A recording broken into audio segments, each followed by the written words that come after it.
Welcome to the Peak Collective podcast with myself, Shane. Myself, Luca. Where we chat no BS and just fitness. And we are back again doing that, highlighting some of our favourite influencers or knowledgeable people, the ones we kind of trust. Yeah. Against trust. The charlatans, bad side of influencing, and let's say clickbait in a bad light. Yeah. Yeah. So good versus bad social media influencers in our industry. Yeah, and I think a big one with this is we've tried to get, there's a ton of good and there's a load of bad. Yeah. Way more bad than good. But what we've tried to do is a different piece of fitness. We can probably mention a few other people around as we're talking, but like a nutrition, science, the layman, and then same with the bad as well. Yeah. Just a disclaimer, this might be the last time you ever see us, so I hope you enjoy the video because everyone's going to come shooting for us after this. Yeah, to be fair, I don't think the picks we've chosen are too controversial. I think more, there's a lot of people that follow the bad advice. I'd say more so than the actual good advice. Yeah. And especially when you're a personal trainer, you bring on a client, they've gone through the bad trainers, which we'll do an episode on another time. They've gone through the bad advice, and then they're in a really bad state with the fitness. They don't believe anything, they don't trust anything because of the bad. And then they sign up to us, and they are absolutely amazing. And then again, similar to maybe what you do, if people are asking you questions and things, and they really want to know a bit more, I actually refer them to some of these people that we're going to mention today. Yeah. Of watch this YouTube video on this, watch this, and hopefully as our channel grows, people can refer people to us as well. That's the aim. That's where we want to get to, right? That's what we're looking for out of this. Yes. But because none of you actually subscribe or share this, it's not happening. Subscribe. Right? God, I'm not going to say it again. I know. Calm. Thanks. Click the bell. Who are your favourites? Us. So, we've actually written notes. Written? What is my English? You lot have angered me. Written. Let's go with worst first. Worst. Okay, so what? 1, 2, 3? Whatever. So, number one. Not worst, but just bad. Yeah, not good. The bad information out there. Who are you saying?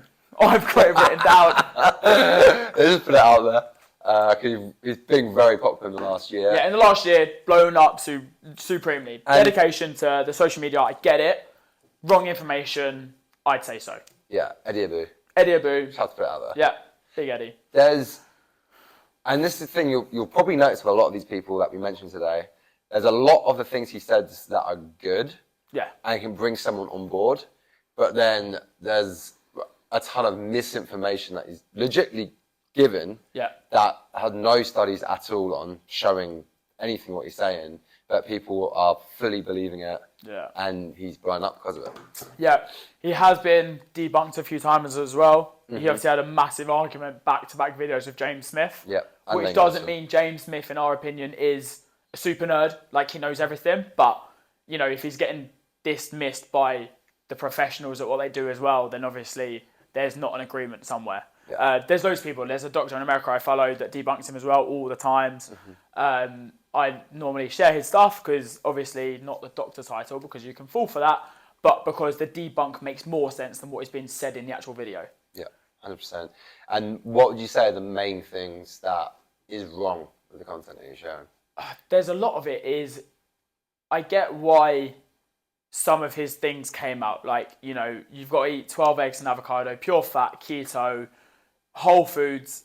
It was his big thing. And we agree with that. We've done the protein review stuff. We've said this in previous podcasts about nutrition. Whole foods is the way forward.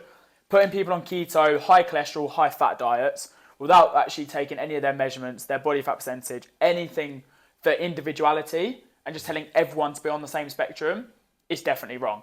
Because if you've got someone with maybe obesity and then you're telling them to lose weight by eating 12 eggs and 2 whole avocados for breakfast with a bit of hot sauce, high cholesterol, high fat levels, 0 carbs, they're going to lose weight because they're not eating anything, but their internal organs are going to have so much vice equal fat, it's going to be a joke for them. Yeah, and I'd say the main thing I'd say with the whole food argument is this happens to a lot of people, okay? is they're unhealthy. So he's years and years and decades of steroid use had made him very unhealthy, very insulin sensitive to a lot of things. Yeah. So, and this happens to a lot of people, overweight people with just illnesses. So what do? You find a diet. Doesn't mean it's the right one, but it worked for you. Yeah. But then this person wants to preach this diet as if it's the next Messiah coming down from the heavens. Everyone should be jumping on that. This is what you should do because this fixed my problem. Yeah. The truth and the reality is it fixed your problem probably because let's look at someone that takes a lot of steroids, right? Probably going to have bad organs, bad digestive health, bad insulin levels, high sugar levels, all these types of things because of years of steroid abuse, right? We're talking like 20 to 30 year plus abuse of it for their career, which we understand. Which is fine. But it changes your body's anatomy. So someone like that, and then you cut out a lot of processed and a lot of sugary and carbohydrate foods, of course you're going to feel better. Yeah. And same as someone that's got a really bad diet in general and cuts all the bad stuff and goes to pure whole food keto, pure whole food vegan, you're going to feel a million times better because you're having whole food, 100%. But the biggest issue with that is it doesn't mean you only have to have whole foods. It's so far away. And that everything else is terrible and you're going to die if you have a chocolate bar. You're going to die if, and this is shit kind of thing, right? This is shit. Right? It's, okay, look, like the last episode, we just reviewed the protein shakes and the bars saying that the whole food bar was the best tasting, probably the best bar to go for, 100%. But at the end of the day, I still have a chocolate bar. I still have these things. And I just came back from Japan, right? Longest living people out there. Probably some of the fittest I've ever seen. Hardly anyone was obese while I was out there. Fit people. Yeah. I saw a bunch of like 80, 90-year-olds cycling everywhere. It's crazy. But do they track their macros? Absolutely not. Yeah. Okay. Do they make sure that they're not in anything processed? They eat their pot noodle kind of noodles all the damn time. There's like vending machine food, that's like street food cooked up and stuff. Okay, they eat a lot of whole foods. Again, we both advocates for the majority of your diet to be whole food. They don't track their protein, they don't track their carbs, they don't track their fats. What they do is they exercise a lot. They're very active, they walk a lot, they cycle. They get a lot of public transport, so they don't drive as much. They've got very good relationships with their family and friends, which has been shown to literally improve your life because you're way less stressed. Stress is literally the number one killer. And number 3 is the diet that they do have. They're still getting a lot of fruits, a lot of vegetables, and a lot of the nutrition that you actually need for longevity. And that's it. That's literally it. And I think so many of these diets, aka with Eddie Abu's one, is yes, the majority of your diet should be whole food, but telling people that are struggling to lose weight, you're 600 pounds, trying to cut down from that to 200 pounds, telling them not to have a chocolate bar, telling them to not do this, not do that. It's the wrong message. It's just like cold turkey, and it's not sustainable. No. You'll do it for 2 weeks, and you're going to sack off the program, but you've already brought it at that point, so it doesn't matter. No. Majority, say you're on 2,000 calories, 1,800 of that, have it whole food. The meat, the vegetables, fruit, good grains, If you have 100, 200 calories left, have a chocolate bar. Give it about 10 to 20% of your nutritional value per day. Yeah. That's what we always say. Have the sweets that you want. Have whatever. And if you have one bad day, it's one bad day. It's not going to kill you as much as he's saying. The sweeteners, there's no studies on earth that legit studies, bear in mind, because there's a lot of bad studies out there, but legit studies that show that any of these foods will increase your chances of dying or cancer or any of these things. Sweeteners, I know, personally, we just, again, spoke on the last episode, does upset my stomach if I have too many sweeteners, yes. Apart from that, nothing. They're literally, a lot of these experiments, tests, all the things that you see out there that people make videos on, pretty much get debunked because they're made on rats. They literally get tested on rats. Like the whole thing with like Pepsi, Coca-Cola, fizzy drinks, Sprite, all of that giving you cancer and you can't drink it, blah, blah, blah. I think it came out, you need like, I don't know, crazy. 54 cans in a day. It was more. It was thousands of it was crazy. But every day, consistently for years and years and years, to even get like a 1% chance of this horrific thing. Like, there might be a warning because if there's a 1% chance in 10 years and you are having 1,000 cans a day, cool, then it's going to get bad for you. But who has it, man? Like, you're going to sink a pint at the weekend with your mates in the pub or drink a glass of red wine tonight, and you're not going to think about it. But as long as you eat 12 whole eggs and an avocado with no bread, then, because, bread's the worst thing. He advocates not to have fruit and veg, doesn't he? Yep. Doesn't sell bananas in the gym. That's big. Yep. That's big. I mean, look at the longest living people in the world, which is some parts of Italy, China, Japan, some parts of South America. A huge amount of their diet is fruit and vegetables. Because that's all they can get, right? It's naturally grown access to the foods. If someone was to say to me, out of all the foods in the world, what is going to increase your longevity the most? Firstly, I would say exercise is probably number one anyway. And then relationships with your friends and family is number two, personally.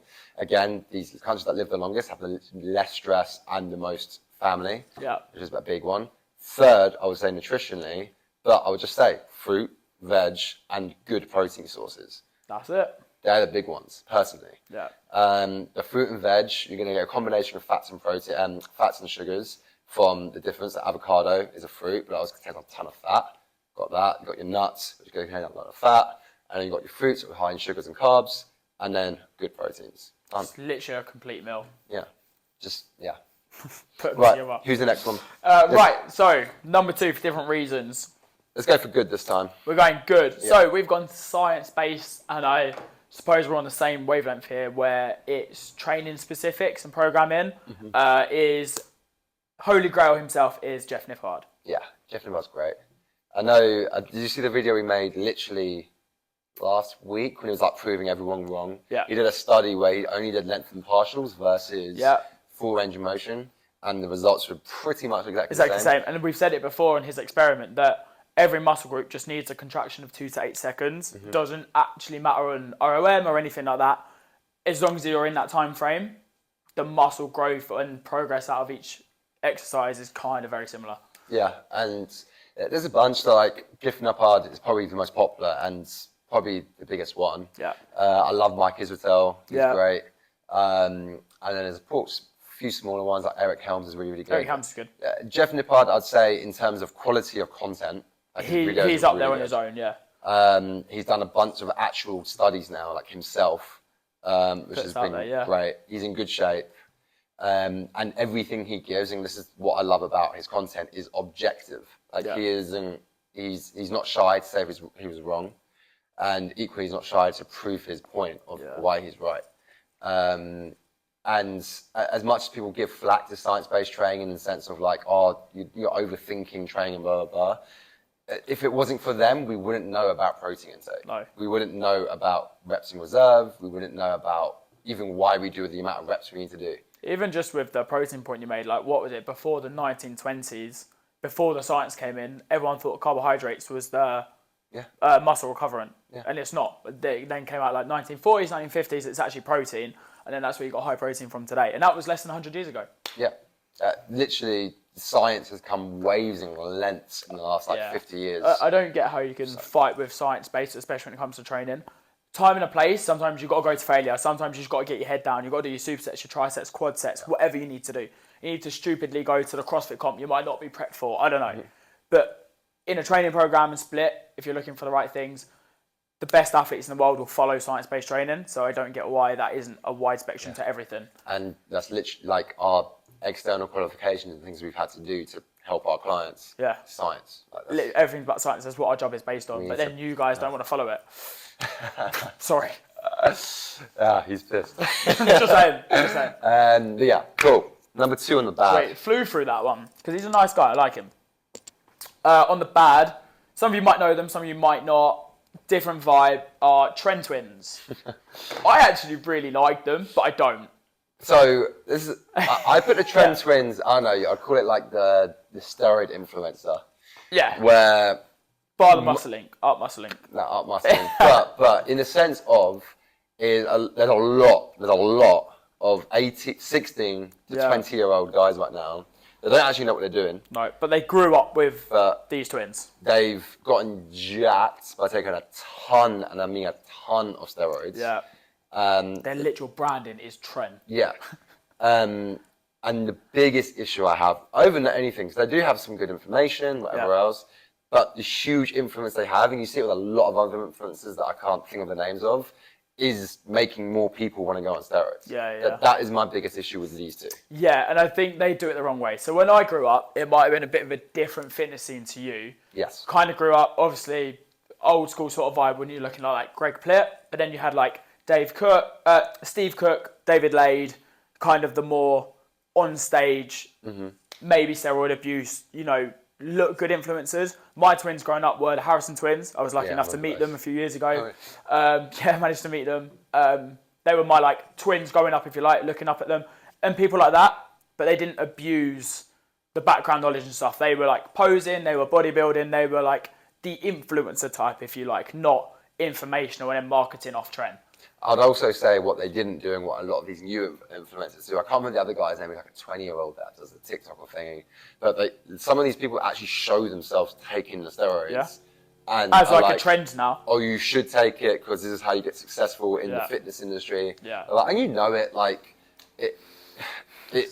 being in that sort of shape does definitely help you in terms of business and stuff. I know people in our industry that aren't even qualified, but PT make a lot of money out of it because they inject. Yeah. Unfortunately. It's the unfortunate truth. But again, whatever you want to do, whatever you want to do. But my biggest thing is it's influencing a lot of teenagers. Yeah. And now they know for definite. They know the stacks. They know everything they need to take to get into that sort of shape. But then no one's behind them. They're like helping them, encouraging them. Like, you need to be knowledgeable. You used to have doctors around you, like physicians, everything like that. And you got some 16-year-old kid in the bedroom probably hiding it from his mum, injecting it. Yeah, he looks stacked, but the health complications after 2, 3, 4, 5 cycles are going to be crazy. And then he's going to feel alone. And this is what we're seeing. We're seeing a bunch of people passing away at a very, very young age. Yeah, the amount of people my age, especially growing up in a gym scene, I've never touched anything like that, but they were in and out of hospital and things like that and then had to come off it by the time they were like, my age now, 25. And then there goes the longevity aspect, right? Yeah. Like, I'm in it for the long haul. I want to be doing this when I'm 70, 80 years old. Mm-hmm. You ain't going to do that. You're literally shortening your life and you're literally shortening how long you're going to train for. Yeah. Because if you're starting at that young an age, if you're going to do it, I'm not telling anyone to do it, but at least train for like 10 years. Get your genetic pull to a high level. Get trained properly, consistently for 10 years. Yeah. And if you still want to do it when you're like 30 years old, do whatever you want to do. Yeah, let your natural testosterone come down, let your energy levels come down, let your hormones de-spike, get your potential up as high as you can first. And then when your body starts to deplete, if you need a little boost and you feel like, cool, I've done this for 10 years now, I've done everything I can. And I mean, you've gone to a nutritionist, you've gone to the doctors, you've got the best coach you can afford. Like, if you've done all them things as tick box exercises, you can say, I haven't cheated myself in 10 years, then you've got a possibility of looking at it. If you want. If you want to. Right. What's number 2 good? Right, before we start hating on everyone. Number 2 good. I think this is probably my second favourite, but most influential for me. When you introduce him to me, you probably know who I'm going to say. Yeah. Is Lane Norton. Yeah, Lane Norton's great. Yeah, Lane Norton's great. I love his videos. Great content creator. Says the right things. I don't think anyone hates him unless you're Eddie Abu. Like, they also had a scrap as well. Lane Norton just commented on every single video, giving him hate. But he deserved it. So, I think he's so underrated, and I don't see how he isn't as big as the people like the Trent Twins or Eddie Abu or anything like that. Because he's actually not that well known. Because he doesn't take steroids. Because he doesn't take steroids, exactly. He is literally, he should be the number 1. Yeah, he's, again, similar to Jeff Nippard, he's objective, not afraid to say when he's actually wrong. How many followers? Or when he was wrong. He's still fairly big. But he is fairly big. In comparison, like, if you ask a 20-year-old in the gym, do you know who Lane Norton is? No way. But if I said Trent Twins or Eddie, they're like, yeah, of course, I saw him in town. Yeah, 100%. Okay, 1.1 million. He's still quite big. Still big, but in comparison to like these bigger fitness influencers, for the younger crowd at least, I guarantee out of that million followers, the majority of people that follow him, probably my age and older. Definitely over my age, yeah. Yeah. Just people I know, 91 mutuals. None of them are under my age. Let me have a look. No. And they're all probably going to be coaches. No, they're all just celebs. I can't see one person under my age that I know of that follows him. I am the youngest. That's quite worrying. And even Jeff Nippard, if I'm honest. I actually am the youngest. I think the majority of people that follow Jeff Nippard's advice is probably older. Right, we'll tag these in the bottom. Or put their Instagram handles. Go check them out, because some of you have never heard of these before, and it's crazy. He's literally a professor in nutrition. So he's done everything. There you go. Yeah. He's a bodybuilder, he's a powerlifter. bodybuilder. And Currently powerlifting, isn't he? Yeah, and Goes to nationals. there's nothing to say negative about him. His nutritional advice is great, it's sound, and you know, I've learned a lot from him myself, just going through videos of his through nutrition. Again, there's not much to say with the good ones because they're just good. They're just good. Yeah, we can't debunk them in any way. They're literally good information, great videos, reach public audiences. They should be spreading the word a lot more.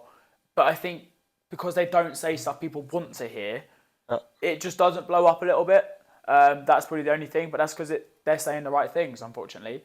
So, Lane Norton, if you are watching this, come hang out with us, man. Let's do a session. One of our 9 people. Right. Who's the last bad one? Last bad one. We've mentioned this. Was it the very first episode? Yeah. I remember doing the edit for it. Yeah. And I was like, oh, he's going to debunk us. And then he never commented. So, see how it is. If you're watching this. Is Mr. V-Shred himself. V-Shred. I don't think he's as big as he was. No, actually, since we debunked him, by the way, Lane Norton debunked him the week after we did it. Do you remember the video? No. Lane Norton brought out a video against V-Shred the week after we did it. So we were trendsetters. He watches our videos. You're one of them. We're trendsetters, you know. He did it a week after us, after our very first ever episode in the studio. V-Shred, I haven't seen him since, so we kept him quiet. Yeah, we did it. We did it. Good our job. Yes. But if you are subscribed to V-Shred, or you do watch his stuff, just don't. Yeah, please unsubscribe. Out of the 3, at least the other 2, like the trending kind of stereo crowd, at least that training advice is probably going to be okay. Yeah. Eddie Abu crowd, at least he's telling you to eat whole foods. He does train hard. He does say a lot of good stuff as well. It's just a few of his clickbait videos just shouldn't have gone out there. V-Shred, just there's no good advice. It's just the advert is just crap. Is just awful. Everything about V-Shred is everything wrong with the fitness industry. Yeah, like he's literally on the camera, ripped up 6-pack, saying, "Oh, I've just eaten a pizza." You haven't. You haven't just eaten a pizza and 9 Krispy Kreme donuts, bro. Why are you lying to people? If you ever clip something to this, you won't, but someone else can, maybe. But like, oh no, look, I do it as well. Cool. Genetic potential, cool. He obviously trains really hard because he looks fantastic. Yeah. But the clickbait side of it, to buy your ebook for $12.99 or whatever it is, although I've never looked, it's just stupid. Yeah, actually, I did see the advert of his maybe a few months ago. I normally see it on Facebook. That explains it all. Mine's on YouTube. Really? Yeah. What was the advert? It was like a retreat. I can't remember. No, but yeah, go on. Just don't follow him. That's the main advice. Like the others, at least there was some sort of good we could talk about. This was just all bad. I just can't put a good thing apart from that he's got a few abs. Yeah. But then so have we. So, oh my God, there's different ones. V-Shred plans, V-Shred members, V-Shred for women. Oh, why do people that I know follow them? That's crazy really thing bad. is, he's made a lot of money. V-Shred. Got more followers than Lane. 1.4 million followers. Yeah. Lane Norton has 1.1. I'm not even going to tag this one, but that's ridiculous. I'm sick of it. And I'm looking at the people that follow him as well. You lot disgust me. All 5 of you. People that we know. Well, I know, you wouldn't know. Oh, well, that's the end of that. I'm not talking anymore about that. Right. Let's finish up on a good point. Last good one. James Smith. Yeah. Holy Grail, one day, come on, bro. I've got to meet you, man. Come on. Rugby backgrounds, call people out for being fat. I am trying to post every day like you did. Let's do something right. Honestly, I say it every time. I remember seeing him on like Good Morning or whatever it was. He did his interview and he was known as like the bad boy Joe Wicks. And since then, I was just like, my guy. Literally calling people out for being obese, not, oh, you know, you're curvy, you look fantastic, bro. You're fat. Get on with it. I like him for his no BS approach. Yeah.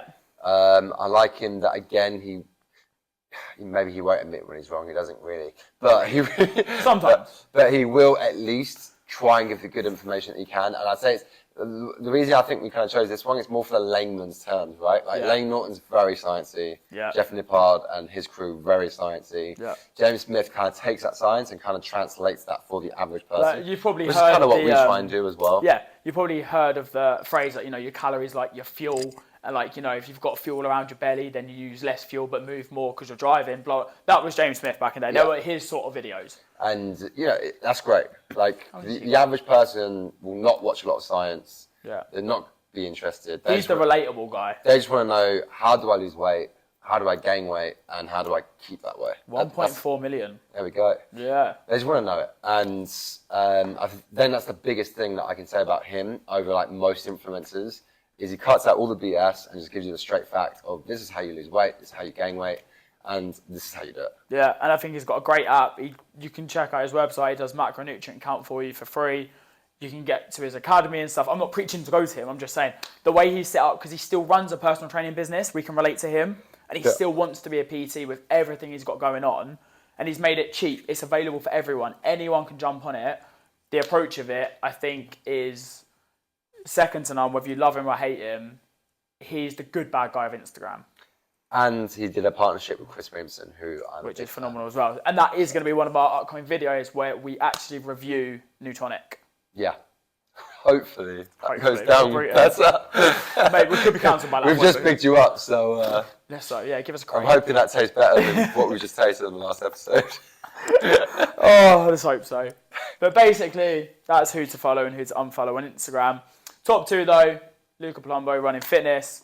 Shane Hurley, flex up, PT, online coaching. Not even for that, but just the support is also always appreciated. Yeah, I'd say the main crux from this is just be careful who you follow. Yeah.